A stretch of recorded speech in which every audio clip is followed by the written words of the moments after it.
চাঁপাইনবাবগঞ্জের গোমস্তাপুর উপজেলার এনায়েতপুর নজরপুর সড়কে ডাকাতির ঘটনায় ৭ জন ডাকাত সদস্যকে গ্রেপ্তার করেছে পুলিশ। গ্রেপ্তারকৃতদের মধ্যে ৩ জন ডাকাতির সাথে জড়িত থাকার কথা স্বীকার করে আদালতে স্বীকারোক্তিমূলক জবানবন্দি দিয়েছে। পুলিশ তাদের কাছ থেকে একটি অটোরিকশা এবং একটি মোবাইল ফোন উদ্ধার করেছে।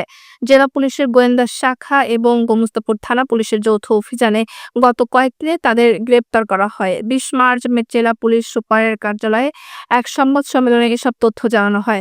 পুলিশ সুপার মোহাম্মদ রেজাউল করিম জানান, গ্রেপ্তারকৃতরা পেশাদার ডাকাত এবং ছিনতাইকারী।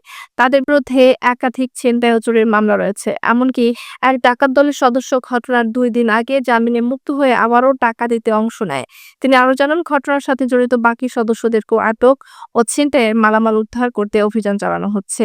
এছাড়া গত ১১ মার্চ রাতে গোমস্তাপুর উপজেলার রহনপুর আড্ডা আঞ্চলিক সড়কের নজরপুর এলাকায় একটি বিয়ের অনুষ্ঠান থেকে ফেরার পথে ডাকাতরা অটোরিকশার যাত্রীদের গাছের সাথে বেঁধে রেখে তাদের কাছ থেকে নগদ টাকা, মোবাইল, সোনার অলংকার এবং অটোরিকশাটি নিয়ে যায়।